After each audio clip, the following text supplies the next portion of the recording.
Assalamualaikum warahmatullahi wabarakatuh. Bismillahirrahmanirrahim. Allahumma sholli ala sayyidina Muhammad wa ala ali sayyidina Muhammad. Inilah Al-Ustadz Jadi Muklas. kebaikan kita ini sehingga kita dimudahkan oleh Allah karena ada maksud besar. Allah ingin mengenalkan dirinya kepada kita. Artinya kalau bahasa kerennya itu Allah ingin kenalan sama kita. Nah, jadi orang yang hadir di majelis taklim, orang yang senantiasa taat kepada Allah, ini keren, ingin dikenal oleh Allah Subhanahu wa Ta'ala. Bagaimana cara Allah Subhanahu wa Ta'ala mengenalkan dirinya kepada hambanya, kepada kita ini?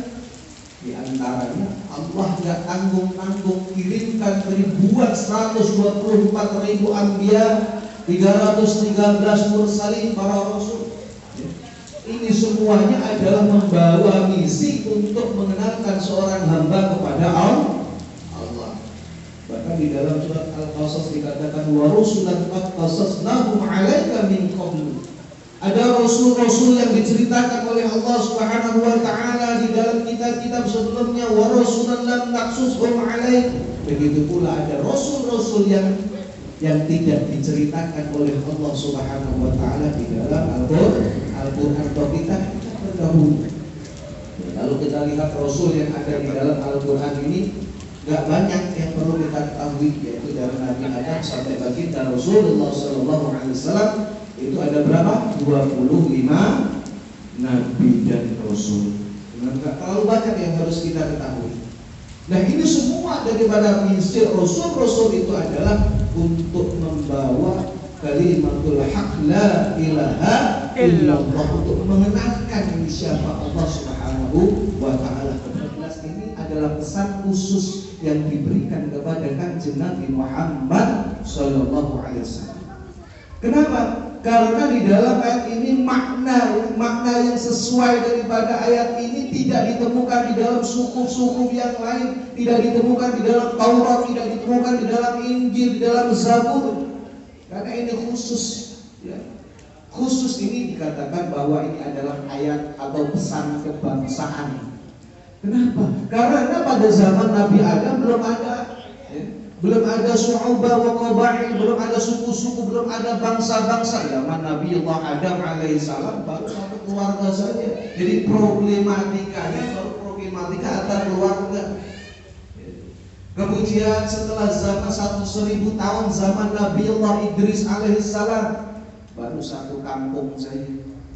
Kemudian dilanjutkan Nabi Allah Nuh alaihissalam baru satu suku, ya, atau satu umat Nabi Allah Nuh alaihissalam. Kemudian zaman Nabi Allah Ibrahim barulah satu negeri, yaitu negerinya Raja Namrud, ya. Kemudian zaman Nabi Allah Musa alaihissalam ini sudah ada negeri, yaitu di Mesir. Kemudian ketika zaman Nabi Allah Ibrahim di Palestina, ya, Nabi Allah Musa alaihissalam di Mesir. Nah, ini mereka itu ya baru antara Mesir dan Palestina. Maka ketika ayat ini diturunkan kepada baginda Rasulullah sallallahu alaihi wasallam, komunitas manusia di muka bumi ini sudah penuh. Inilah sehingga hadir yang dimuliakan oleh Allah Subhanahu wa Ta'ala, pesan daripada Allah Subhanahu wa Ta'ala, wa ja'alnakum syu'uban wa qabail. Aku jadikan di antara kalian itu berbangsa-bangsa, bersuku-suku. Inilah pas dengan maksud daripada kita diadakan oleh Allah Subhanahu wa Ta'ala, sebagaimana dalam surat Al-Baqarah, wa idza qala rabbuka lil malaikati inni ja'ilun fil ardi khalifah. Sesungguhnya tujuan manusia dihadirkan di muka bumi ini adalah untuk mengatur dunia, untuk menjadikan jadi khalifah. Idza arada amran faqala Allahumma khirli wakhtarli.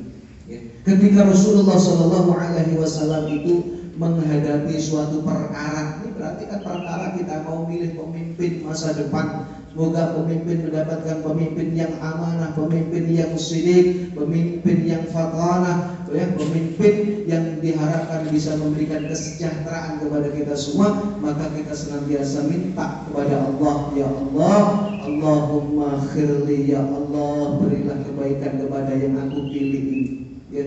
Wakhtarli, dan condongkanlah hati kepada kebaikan yang kau kehendaki. Mudah-mudahan pilihan kita nanti, ya, siapapun, yang penting hati kita ini betul-betul ikhlas. Siapapun, ya, siapapun, yang penting bahasa hatinya kita pakai. Jangan ikut pakaian-pakaian atau busana-busana dunia. Jangan kita ini tersandra dengan urusan-urusan dunia. Tapi ketika kita milih pemimpin yang nanti di tempat yang kita nyoblos, kita doa kepada Allah, semoga yang kita pimpin ini diberikan amanah oleh Allah, diberikan syainik oleh Allah, diberikan sifat fatanah oleh Allah Subhanahu wa ta'ala. Mudah-mudahan, ya, mari kita berdoa sama-sama. Mudah-mudahan dengan asma doa kita ini bisa menembus ke langit dan doa kita dikabulkan oleh Allah Subhanahu wa ta'ala. Amin ya rabbal عما يصفون وسلام على المرسلين والحمد لله رب العالمين. السلام عليكم ورحمة الله وبركاته. Waalaikumsalam warahmatullahi wabarakatuh.